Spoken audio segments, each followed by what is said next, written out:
A geração de energia de Itaipu ganhou impulso a partir de agosto, fornecendo até 15% da demanda do país. Isso diminui a necessidade de uso das termoelétricas, que aumentam as contas de luz. O reforço no uso das hidrelétricas, como ocorreu no segundo semestre do ano passado, não tem impacto positivo apenas sobre a conta de luz. Também ajuda o esforço para reduzir a emissão de carbono na atmosfera, principal tema em debate na Cúpula do Clima, convocada pelo presidente americano Joe Biden. Quando a gente fala de geração de energia elétrica, o Brasil é exemplo para o mundo. Aqui, em média, mais de 58% de toda a eletricidade vem da força das águas, e outros 11% vem de fontes como o vento e o sol, em especial dos parques eólicos. Mas, quando a gente fala dos motores da indústria, do agronegócio e dos nossos veículos, o protagonista é outro. Somos ainda muito dependentes do ouro negro. O petróleo é a base da nossa matriz energética. Representa 46% de toda a energia produzida no Brasil. 15% vem do gás natural e do carvão. E 39% de fontes mais limpas. Mesmo assim, o país está muito à frente de outras nações na comparação entre o uso de energia fóssil, como o petróleo, e fontes renováveis, como a eólica e a solar. Mas essa diferença tende a diminuir. Nos últimos 3 anos, 7 grandes petroleiras privadas com atuação internacional ampliaram, ano após ano, seus investimentos em fontes renováveis. Por isso, a indústria de petróleo no Brasil precisa fazer o seu dever de casa. Mas esse processo é mais lento por aqui, principalmente porque a Petrobras se viu obrigada a abrir mão de ativos para reequilibrar as contas, após o escândalo de corrupção revelado pela Operação Lava Jato. A empresa anunciou que vai vender bens e negócios nas áreas de biocombustíveis, distribuição de gás liquefeito de petróleo, petroquímica e produção de fertilizantes. Mas até que ponto essa demora é justificável e o quanto ela impacta o bom retrospecto do Brasil na geração de energia por meio de fontes renováveis? De que forma as empresas do setor se adaptam à economia verde? Qual é o papel do gás natural abundante no Brasil nessa chamada transição energética? Esses são os temas do Ao Ponto desta sexta-feira. Eu sou o Roberto Maltic, estou com a Carolina Moran e nesse episódio conversamos com a coordenadora da FGV Energia, Fernanda Salgado, e com o repórter de economia, Bruno Rosa. Fique com a gente.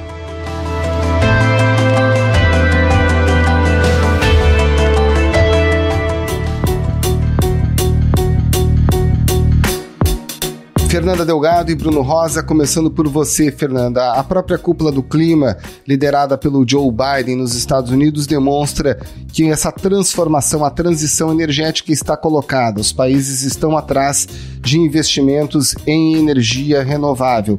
O Brasil tem um grande potencial hidrelétrico por meio da energia solar, por meio da energia eólica. Como é que a gente se coloca dentro desse mercado de energias renováveis? Internamente, a gente é uma economia com uma matriz energética muito limpa, né? Mais de 40% da matriz brasileira é de origem limpa, né? Como você mencionou, a gente tem a hidrelétrica de uma forma muito, muito forte. Então, o Brasil, ele ocupa uma posição que outras economias gostariam de ocupar nessa transição energética, né? Eu costumo dizer que o Brasil é o país que já fez a transição energética, a gente já ocupa esse lugar, né? É uma posição que muitos países estão engatinhando ainda, né? Seja com solar, com eólica, com uma série de iniciativas, e a gente já está com essa posição mais bem consolidada por iniciativas que foram tomadas, né, por políticas públicas que foram feitas lá atrás, nos anos 70, nos anos 80, por essa escolha pelo modelo hidrelétrico, pela escolha dos biocombustíveis, né, nos anos 80, pelo programa Proálcool, para sair da crise do petróleo.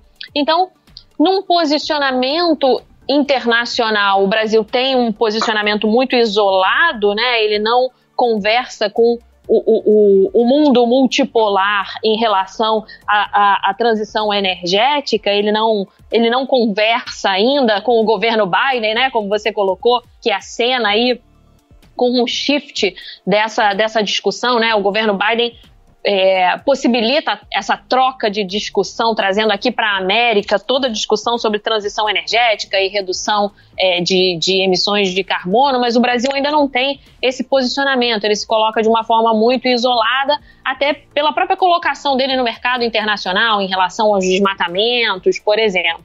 Mas de uma forma interna, a gente já tem uma matriz muito limpa e é como se a gente já tivesse feito esse dever de casa. O que não significa que não tenha dever de casa para ser feito, né? Existem muitos investimentos no país ainda em direção a mais energia eólica, mais energia solar. Agora o CNPE acabou de lançar um programa, né, relacionado a hidrogênio, então vai se pensar em todo um programa, em toda uma plataforma relacionada a como você trabalhar a cadeia do hidrogênio dentro do país, usando as vantagens comparativas, né, do país para você produzir hidrogênio. Então, existe um pensamento uníssono aí em relação às energias alternativas no país. Falta essa consolidação de uma visão externa e um posicionamento externo do país.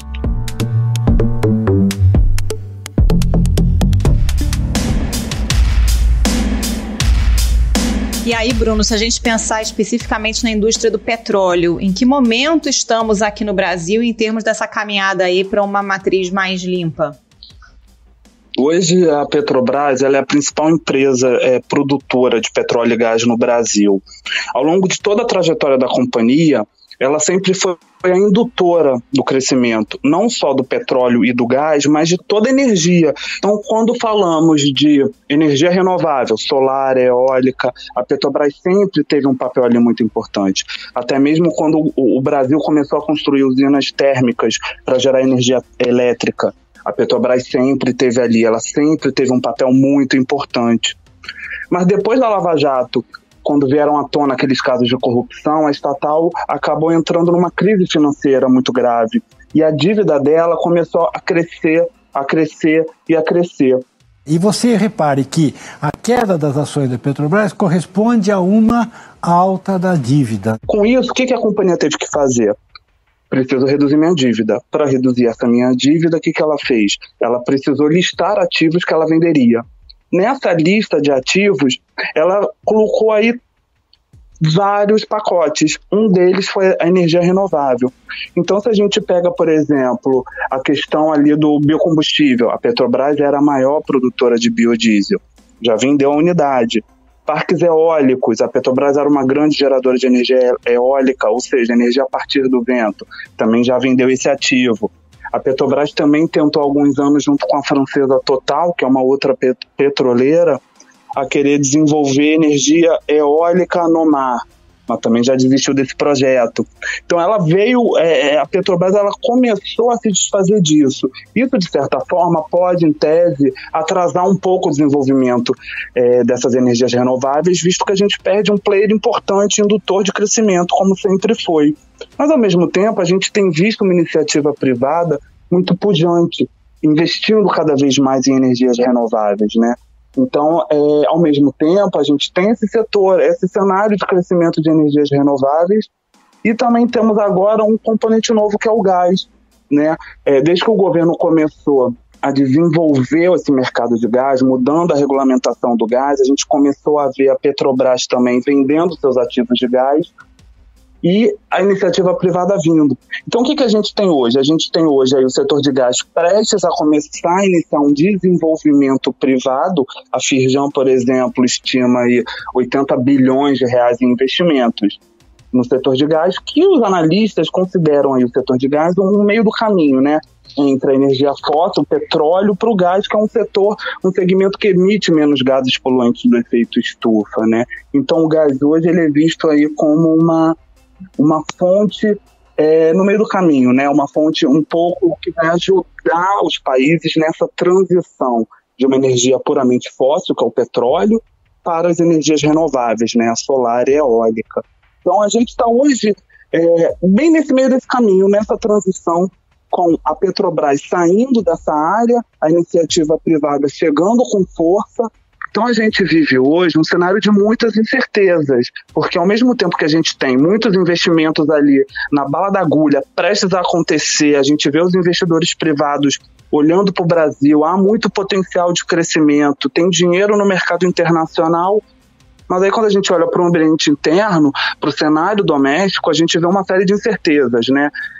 Primeiro do ponto de vista da regulação, né? O setor de gás, por exemplo, ainda tem alguns pontos a serem debatidos entre o órgão regulador do país, entre as empresas privadas, a própria Petrobras, para poder de fato ter o acesso a essas redes de gasoduto. Você tem outros itens aí que os analistas especificam, que é a venda de ativos, né? A Petrobras ainda tem ativos importantíssimos a serem vendidos, né?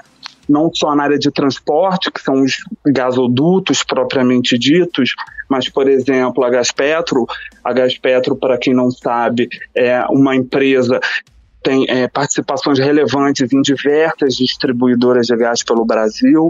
Então isso é chave para se aumentar essa concorrência, para se aumentar o uso do gás, para permitir que não só o consumidor final use mais o gás, mas também as empresas possam acessar gás de novos fornecedores que não a Petrobras. E, além disso tudo, claro, a incerteza política e econômica que a gente vive hoje, muito em decorrência também da pandemia do coronavírus, né? Que deixou tudo aí, o cenário ainda mais nebuloso. Eu queria só fazer um comentário em cima da fala do Bruno. O papel das companhias de petróleo nessa transição energética é fundamental, né? Você não tem como você ter transição energética sem a participação das empresas de petróleo.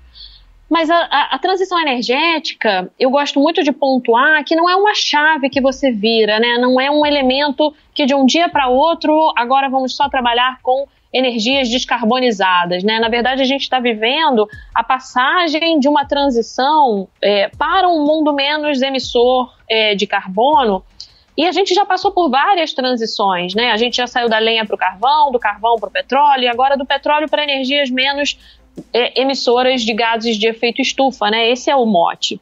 A capacidade instalada de energia gerada pelo vento aumentou 17% e a energia gerada pela luz do sol duplicou. Mas à medida que o tempo foi passando, se a gente notar pela curva de aumento do consumo de energia no mundo, na verdade, esses energéticos eles foram se somando. Você teve muito pouca troca interenergética. Então, quando você analisa em termos de volume de energia, né, de quantidade de energia, o que saiu de carvão para entrar de petróleo e de gás foi uma quantidade muito pouca. E o que vai sair de petróleo e gás para entrar de energias renováveis é uma quantidade muito pouca. Essa troca energética, ela na verdade, ela não existe uma substituição. Existe uma agregação. Agregação é uma palavra que não existe, né? Mas ela expressa bem o que eu quero dizer agora. Porque ela vai junto com o crescimento da população e essa sede por energia. As empresas privadas, né, elas têm feito seu dever de casa e acompanhado e colocado junto dos seus portfólios esses investimentos justamente para offsetar a sua pegada de carbono, né? Então, essas empresas privadas, elas coadunam os seus portfólios de óleo e gás com investimentos em eólica, em solar, em hidrogênio, em biocombustíveis, né? Aqui no Brasil, o biocombustível é a nossa expertise. Mas as empresas National Oil Companies, né, as empresas públicas, elas ainda não chegaram lá. Elas ainda não atingiram o nível de maturidade suficiente para fazerem essa virada de chave. O que não é nenhum problema nesse sentido, novamente, porque a transição energética é um processo, né? Ele não é um sistema, ele não é uma virada de chave, ele é um processo muito lento. Eu entendo que quando a Petrobras se desfaz dos seus ativos, né, isso é muito comum nas empresas de petróleo, que elas se desfaçam de ativos, e é bom lembrar que a BP também já teve vários ativos de energias renováveis e já os vendeu também em 2 momentos da sua história. A Total também já foi dona de ativos renováveis e também já os vendeu em 2 ou 3 momentos da sua história, depende do momento econômico em que a empresa está passando. Depende da diretoria nova que a empresa tenha. O Conselho de Administração da Petrobras aprovou ontem a venda da refinaria Randolfo Alves por cerca de 9 bilhões e 100 milhões de reais. Então, esse rearranjo de portfólio de negócios das companhias de petróleo é um lugar muito comum no gerenciamento dessas empresas. Você entrar e sair de negócios, focar em negócios mais rentáveis de acordo com o resultado que se espera da estratégia naquele determinado momento. Então, é a estratégia da companhia, nesse momento, focar nos ativos que lhe dão mais resultado, para no momento futuro voltar com esse portfólio de energéticos renováveis, que com certeza é o futuro de todas as empresas de petróleo, sejam elas International Oil Companies ou National Oil Companies. Não tem como fugir muito, isso é um lugar comum para todas as empresas. Os timings é que são diferentes.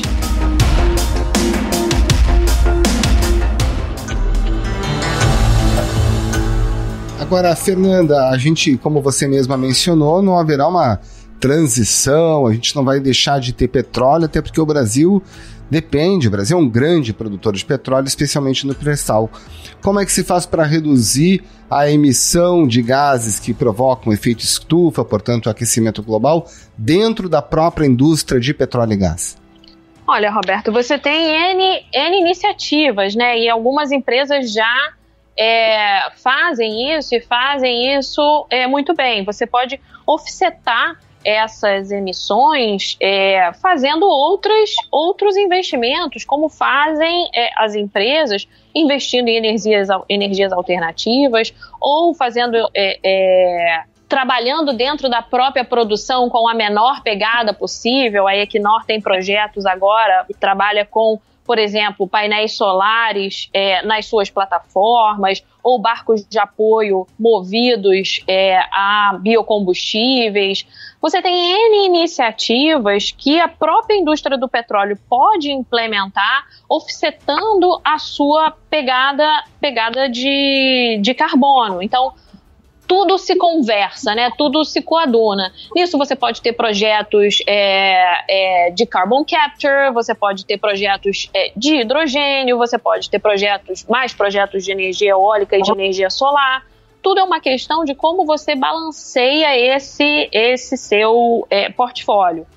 Não é você simplesmente deixar de produzir petróleo e gás de uma hora para outra. Não é essa a proposta da transição energética, é que você offsete essas emissões de alguma outra forma. Agora, eu queria destacar que tem um estudo que as duas únicas vezes que o mundo viu a redução de emissão de gases de efeito estufa foi durante crises econômicas.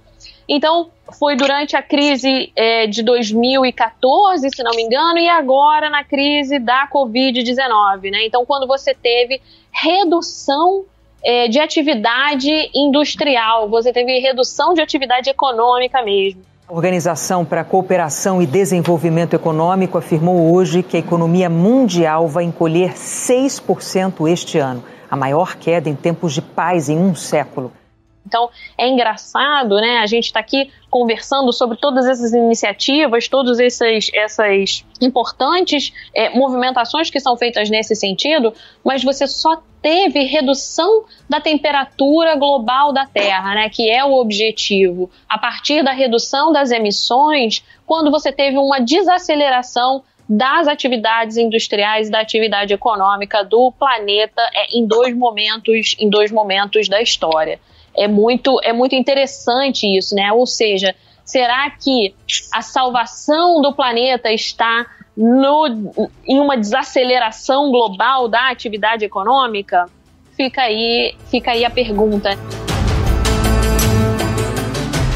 Agora, Bruno, a gente sabe que temos um momento político aqui no Brasil em que temos ainda subsídios a combustíveis fósseis, a indústria automobilística, algumas tentativas de interferência do governo em preços, por exemplo, da Petrobras. Como é que isso afeta a nossa capacidade de investimento nessa transição aí de matriz energética? Os investidores todos, eu conversei, por exemplo, com um conselheiro da estatal, hoje mais cedo, e ele me disse isso, que a percepção dele atualmente é que os investidores eles estão esperando um pouco para ver o que vai acontecer, né? Porque esse risco de interferência política, ele pode, de certa forma, desvalorizar o valor de uma refinaria, pode desvalorizar o valor de algum outro campo de petróleo. Então hoje eles estão todos em compasso de espera. Não há uma perspectiva de que isso possa hoje suspender algum processo, né? Tudo continua, mas há uma preocupação, né? Digamos assim que o sinal amarelo está ligado nesse momento e piscando, entendeu? Porque ninguém sabe muito bem para onde vai, né? O novo presidente da Petrobras, que tomou posse semana passada, o general Joaquim Silvio Luna, ele manteve todo mundo calmo, dizendo que vai manter a paridade de preços, que vai manter a venda de ativos, que vai dar continuidade à gestão que vinha sendo desenvolvida pelo Roberto Castelo Branco, né, ex-presidente da companhia. Mas o que essas fontes hoje na estatal elas estão ressaltando é um pouco isso, quer dizer, para você vender ativo, continuar vendendo os ativos, você precisa manter essa política de preços de pé. Você precisa respeitar os preços no mercado internacional do petróleo, principalmente, e repassá-los ou não ao mercado doméstico. Se isso não acontecer mais, ou se tiver alguma mudança e que se o mercado não tiver, de certa forma, uma clareza sobre isso, a venda de ativos ela é automaticamente fracassada. Os investidores não vão comprar esses ativos. E aí a gente volta para o problema principal da estatal, que é a dívida enorme. Hoje a dívida da companhia só vai ser reduzida com venda de ativo. Ela não consegue reduzir sua dívida com a geração de caixa operacional dela.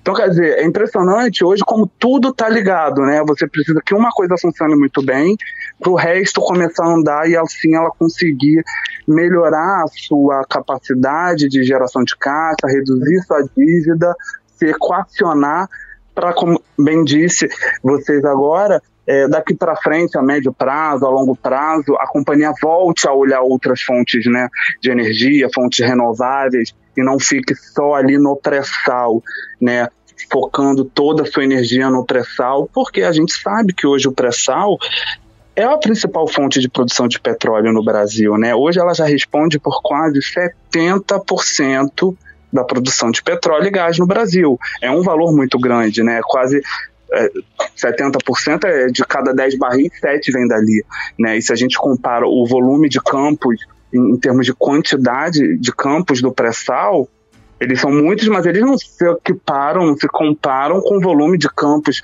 de petróleo que a gente tem no pós-sal, nos campos em terra. Quer dizer, o que eu quero dizer com isso tudo é que o pré-sal ainda é muito novo no Brasil. A gente não tem 20 anos de produção de petróleo no pré-sal, e ele já é 70% da produção. Então é importante que a Petrobras ela consiga zerar o seu caixa, no sentido de zerar todos os seus desafios, para poder voltar a fazer o que ela vinha fazendo antes, né? Que é olhar a energia como um todo.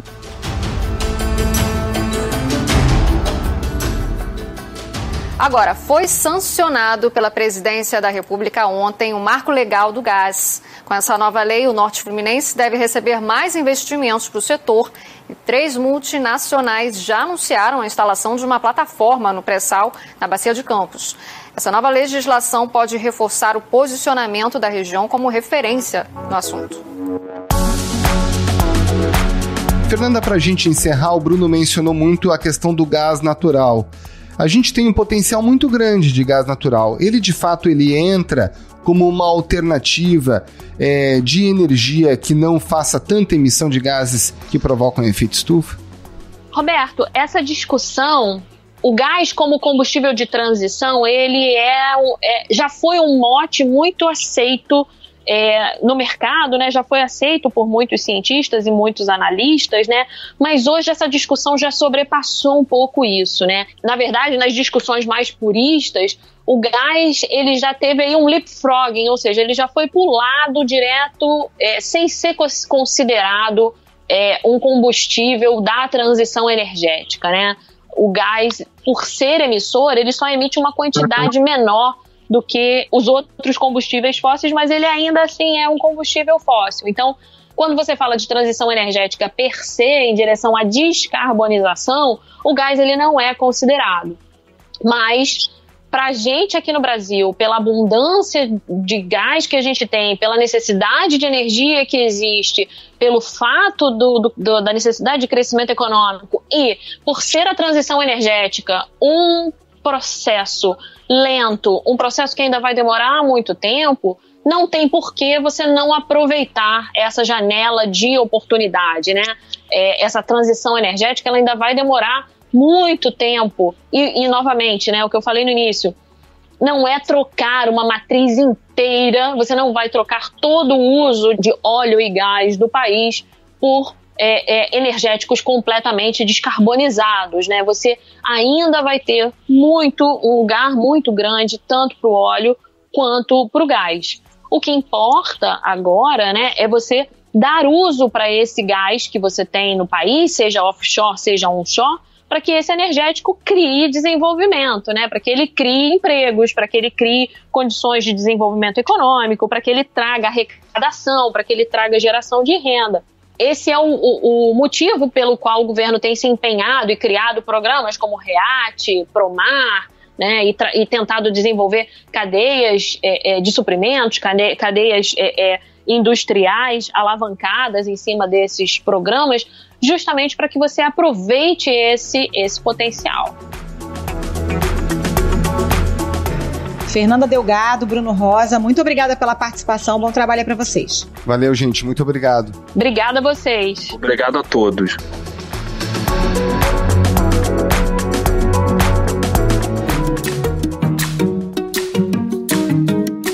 Esse foi o Ponto de Hoje, o podcast diário da redação do Globo. Nessa conversa a gente conta com a participação de toda a equipe do jornal, as mesmas pessoas que levam até você informação e análise de qualidade todos os dias. Quer saber mais? Assine o Globo. Acesse assineoglobo.com.br e confira todas as notícias e reportagens especiais. A produção foi do João Pedro Fragoso e a edição é do João Guilherme Lacerda. Tchau. Até mais.